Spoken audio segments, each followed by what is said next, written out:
Olá, pessoal. Mais um vídeo. Agora, o PLL, Phase Lock Loop. O Phase Lock Loop é um elo de fase travada, uma tradução livre, né? E o PLL. Então, vamos lá, eu vou fazer um resumo da teoria que já foi dada sobre PLL, a função de cada parte. Vou fazer uma explicação rápida para relembrar. Muito bem. VCO, o oscilador controlado por tensão, oscilador controlado por voltagem. Vocês já viram isso também na teoria, usando o varicap, por exemplo.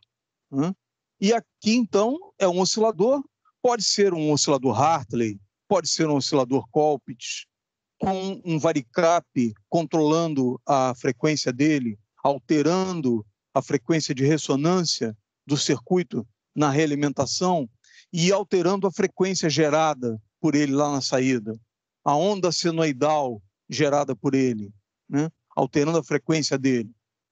Esse é o VCO. Ele tem uma tensão de saída, um sinal de frequência alta, geralmente, o objetivo é esse, e tem uma tensão que controla a frequência dele.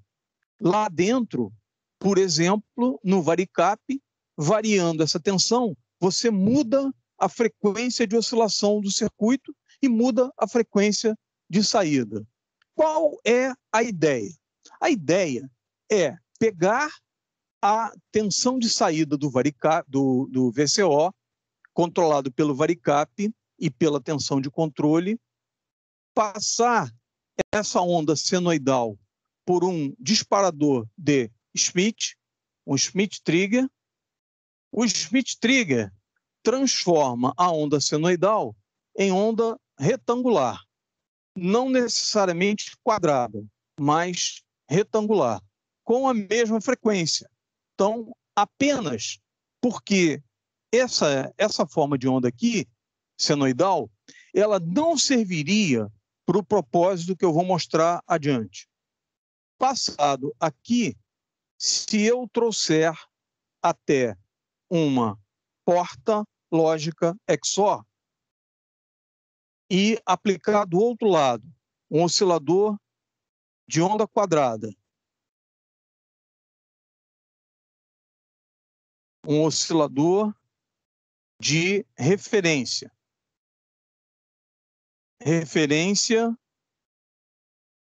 de frequência. Então, classicamente, esse oscilador, para ficar estável, ele é um oscilador a cristal. Existem outros osciladores, usando variações de nível de energia, por exemplo, dos átomos, radiação, contagem de radiação, e usando como referência atômica. Mas, na sua forma mais simples, utilizado nos computadores, placa-mãe de computador, por exemplo, o clock da CPU de 3 GHz, obtido a partir de um oscilador a cristal de 100 MHz, que é a frequência máxima que se consegue atingir com um cristal de quartzo. Então, você consegue fazer osciladores bastante estáveis a cristal, mas tem um limite de frequência. Na maioria das vezes da placa-mãe, esse limite de frequência está em 33.333 MHz. E ele pega o terceiro harmônico, 100 MHz. Então, aqui, uma referência.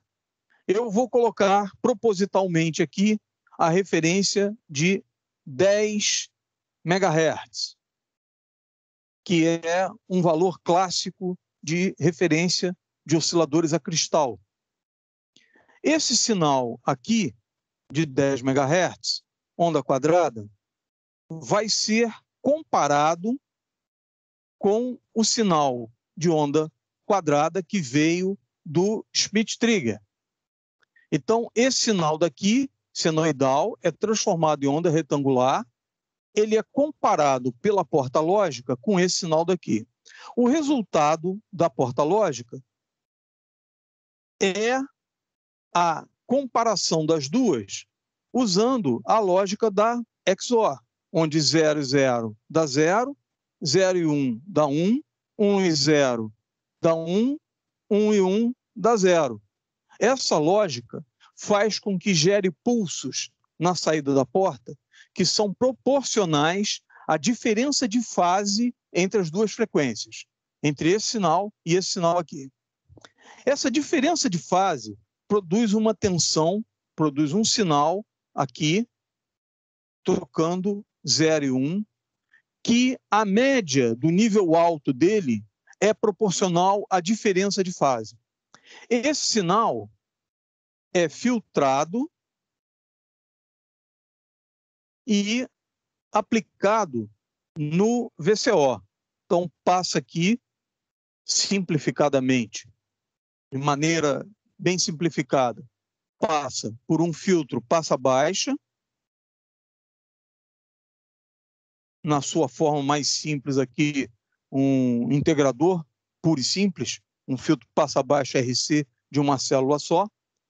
Não é exatamente isso, mas para efeito de simplificação é válido.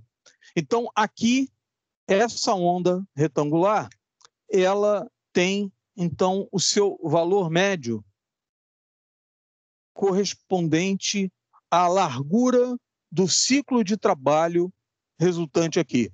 E o ciclo de trabalho dessa onda na saída da porta XOR é resultado da comparação das duas fases do sinal padrão e do sinal gerado pelo VCO. Observe o que vai acontecer até agora. Se a frequência do oscilador estiver em 10 MHz, igual essa daqui, a comparação de fase vai ter um resultado de uma com a outra, deslocando, permanentemente igual. Então, a tensão daqui fica constante e mantém o oscilador oscilando na mesma frequência, que é comparada com esse, que produz uma tensão que mantém ele oscilando na mesma frequência. Se, por alguma razão, uma variação de temperatura, por exemplo, fizer com que o oscilador aumente a frequência dele, os pulsos dele aqui, com o aumento da frequência, vão ficar mais curtos no tempo. Quando comparada a fase com o sinal de referência, esse sinal mais curto produz uma tensão mais baixa. Essa tensão mais baixa faz com que reduza a frequência do VCO. A tensão de controle vai baixar a frequência. Então, observe, qualquer motivo que tenha provocado um aumento de frequência no oscilador foi corrigido pela comparação de fase com o oscilador de referência. Se a frequência tentou aumentar, os pulsos aqui ficam mais estreitos, a tensão produzida é menor, reduz a frequência e aí corrige. Quando ela para no mesmo valor, fica estável pela comparação de fase. Se, por outro lado, uma variação de temperatura ambiente provocar uma queda na frequência, o período da onda aumenta, esse tempo fica maior do que o tempo gerado pela referência, produz uma tensão maior na saída do comparador de fase, faz com que a frequência do oscilador controlado por tensão aumente e corrija. E, novamente, ele para quando a frequência for a mesma. Então, ele está sempre buscando o equilíbrio, sempre tentando corrigir, nesse meu exemplo, de forma que a frequência do sinal gerado pelo VCO se mantenha igual à da referência. Agora, observe o seguinte detalhe. Qual a frequência gerada pelo VCO se isso aqui for verdadeiro? Se a explicação que eu dei for verdadeira. A frequência gerada será 10 MHz. Muito bem, igual a essa. Ela será tão estável quanto essa referência. Se essa referência for um oscilador a cristal colocado numa câmara térmica, existe isso, um resistor de aquecimento, trabalhando com 12 volts de alimentação, aquece um cristal de quartzo. Então, um cristal de quartzo dentro de uma pequena câmara metálica, com um fio de níquel-cromo enrolado à volta, aplicado 12 volts nele, ele ajusta a temperatura do cristal de forma que ele suba, por exemplo, para 65 graus Celsius, bem acima da temperatura ambiente. E um termostato, que pode ser eletrônico ou não, fica ligando e desligando esse resistor de aquecimento para manter a temperatura em torno de 65 graus. O exemplo que eu estou dando de 65 graus é real, existe até mais do que isso, temperaturas mais altas, mas é real. Existe esse exemplo que eu dei, ele existe comercialmente. Então, a temperatura dele é garantida mais acima da temperatura ambiente, para que a temperatura ambiente não afete o funcionamento do oscilador de referência.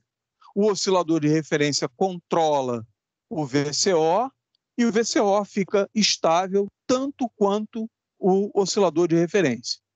Nesse caso aqui, como a frequência gerada é a mesma do cristal, não há nenhum grande objetivo em fazer isso. Mas imagine a seguinte situação. Eu pego esse sinal 0 e 1 daqui e passo por um divisor com flip-flops que eu posso programar o valor da divisão. Então, eu chego aqui e divido por um número n. O que aconteceria se eu pusesse um divisor por 10 aqui? Se n fosse 10, qual seria a frequência do VCO que, dividida por 10, ficaria estável? Seria uma frequência de 100 MHz.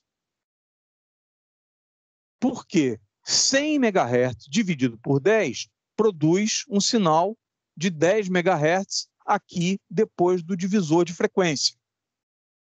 Comparado com os 10 MHz, ele amarraria, produziria uma nova tensão aqui que manteria os 100 MHz estáveis lá na saída. Tão estável quanto esse oscilador de referência. Então, observe que eu já consegui produzir um sinal senoidal estável a 100 MHz. E se eu aumentasse aqui o divisor e pusesse 100 de divisão, qual seria a frequência que seria produzida aqui no VCO, que dividido por 100 daria 10 MHz? Seria 1 GHz, 1000 MHz. Então, eu acabei de fazer um oscilador de 1 GHz, tão estável quanto a sua referência. Esse é o objetivo de um PLL. Claro que tem outros efeitos. Por exemplo, é perfeitamente possível você injetar áudio aqui na tensão de controle, somando e subtraindo com a tensão de controle vinda do comparador de fase. Quando você injeta áudio aqui, ele fica mudando o VCO e, na sua média, a fase está correta. E você acabou de fazer modulação em frequência. Então, vários transmissores de FM profissionais usam um PLL no seu primeiro oscilador, no seu oscilador de referência para gerar a portadora, e o áudio é injetado ali. Então, o áudio sendo injetado ali, já no nascedouro, no primeiro oscilador do transmissor, ele tem o efeito de modulação em frequência. Existem outros efeitos, né, que seria ao contrário, demodulação em frequência.